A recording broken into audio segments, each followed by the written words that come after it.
Since I'm down here in Chinatown, do you know what I did here? I talked about Medicaid, Medicare, Social Security seminars, but the thing is,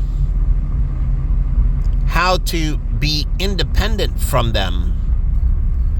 I talked about how there can be the survivor benefit in that, but I talked to them how they can move to a better state of independence, how they can do part-time jobs, the elderly Chinese, and that they can get into independent living and derive an income and have better health care and better this and that, helping the elderly Chinese. Truly, ask David. He was there with one of the seminars, and then he was there at the Social Security seminar and all that, trying to help them live a better life. Truly, all the stuff with Castle. I got Grace, who runs the Chinese American Service League. I hooked her up with Panera Care. But this was when Panera Care was good, and what did they do? They supplied the bread to the culinary school. Yes, the bread. See, it didn't go for donation for the poor.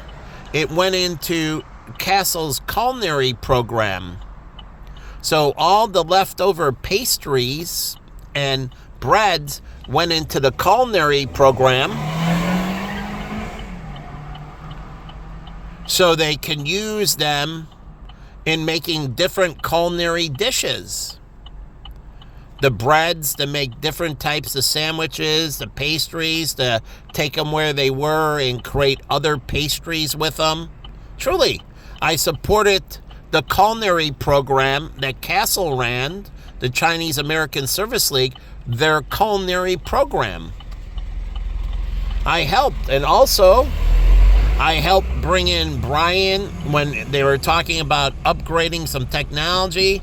And then I told Rob Bressler to come down the Castle for this after I did things, getting them more towards independence. I talked to them about, basically earning their 40 quarters and how they could do it through a part-time job, and they only had to work so many hours to get them off of Medicaid, to get them on Medicare. And then I talked to them further that we could get private health insurance through part-time jobs and businesses in Chinatown if they do more of a co-op situation, a cooperative health plan. And that would be through, and I told, and this was the other girl, and as I think Grace at the Chinese Chamber, two Graces, I think, one at Castle, one at the Chinese Chamber. I told her, as we were doing the cooperative 401k, and we could have done the same thing through the Chinese Chamber, but this is a co-op health plan, and that members of the chamber get a group rate, and you can get a discounted health plan for all the businesses in Chinatown, like it's one business with, say, 1,000 members. I don't know how many staff members for all the restaurants. And yes, the Chinese church can be part of it because it's a member of the Chamber of Commerce of Chinatown. So I was trying to better things, and I had all these programs and initiatives that I was hoping Daryl, Tom, and others that I was trying to get to work through to create a better situation here. And so I was trying to bring them slowly off the government systems more to independence and self-reliance. So I didn't want them to be enslaved and impoverished. I was trying to move them to economic prosperity. And where did I work with co-ops before? Oh, this was with Deerfield High School. Do you know District 113? I used to talk to the CFO of District 113. And then car dealerships. I talked to them about being in a cooperative for different dealerships getting together and pulling together, and then under a co-op being one health plan, one cooperative 401k plan. You know that? You can do that? That's what we had, the multi-employer pension plan? Multi-employer pension plan. I forget now, but basically it's offered through the chamber, and now you can offer the same benefits as a Home Depot or a Starbucks, and you can compete with them in benefits for your employees through co-oping. But I was working, and this is a long time ago. This is early on. This is before I actually met Jen, kinda, and then I continued on afterwards. But I had these really big entities like the Deerfield School District, and I forget what dealership groups, but other big entities, and I was trying to do this. David had no idea about this. This is long before I met David Kudo. And so I was doing bank-owned life insurance before David knew what it was. I did it in 2001. And so I was part of it as a benefit program. Bank-owned life insurance is an executive benefit program for banks. It is. And it can incorporate different types of benefits into the bank-owned life insurance. It can be. It can incorporate health. So it's part of how the money is distributed from the benefit plan. So the money goes in, and then the benefit comes out, and it can pay for health insurance and retirement, plus it gives a pension subsidy. A pension subsidy and a health benefit. That's all out of bank-owned life insurance. But no one does it the way I would do it. But I forget exactly what that's called, the one plan. It would be paired up with the bank-owned life insurance. Not COLI, corporate-owned life insurance, but again, that's an executive benefit plan that can include group health. Yeah, can include group health. It's not only money for their pension, but also health benefits.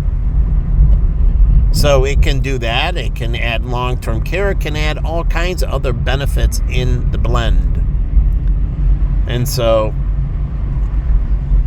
I was trying to bring this community into a higher standard of living. And I talked to Daryl right away when he was president of the Chinatown Chamber about cleaning up everything here and improving the health conditions.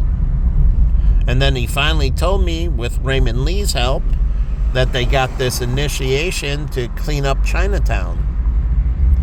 So I'm still waiting it, but I was worried about their health and trying to. So Daryl can testify that I went to him. I trust him and tried to get this area improved so it can improve their health. So I focused on lots of things for the community, and I'll post a part of this on Facebook so you can understand how these things can work together. But I was trying to make life better for them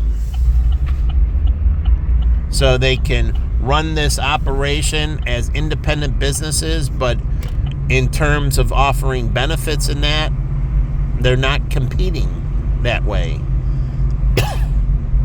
They're competing on food quality, service quality, and other ways for the clients, but internally they can co-op their benefit structure to reduce cost so they can offer a benefit program that means people that come into Chinatown want to work here and it offers good benefits, good retirement plan. But it's not retirement. You can use that money for anything you want after you turn a certain age.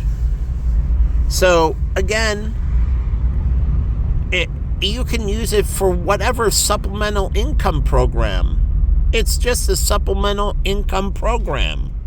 So they should change it from retirement to supplemental income program. And you can draw on the supplemental income program whenever you want. You don't have to take consistent payments.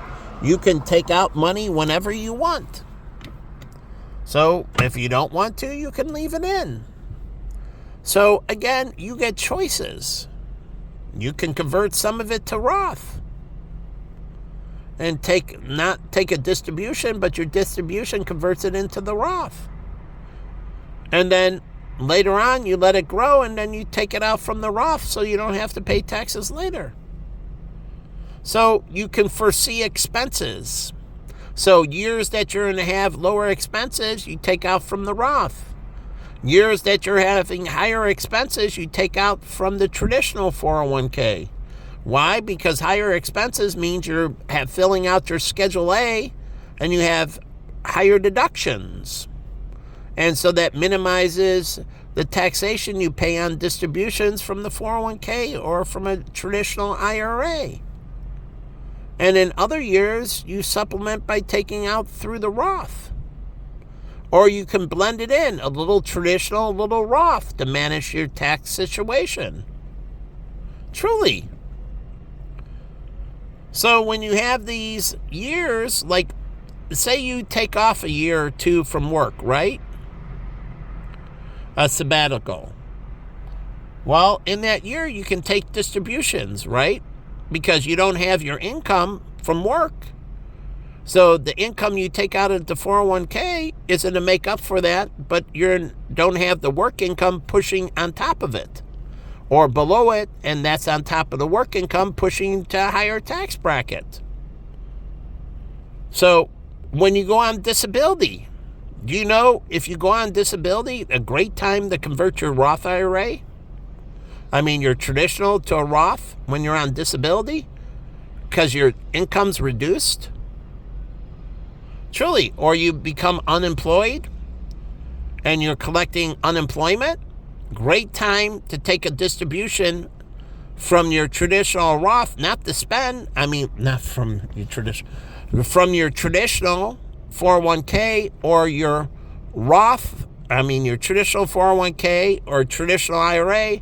When you become unemployed or you're transitioning and you're not working, well, your income's lower. That's the time you convert. So you don't pay as much tax on the conversion to move the money into the Roth.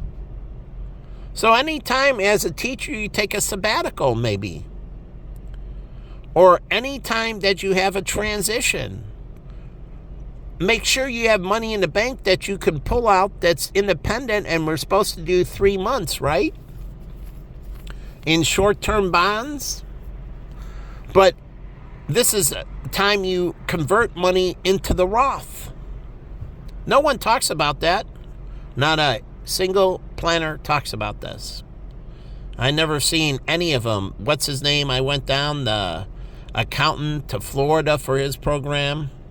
I forget. He didn't talk about it, and not in his books, none of the stuff. So again, totally different.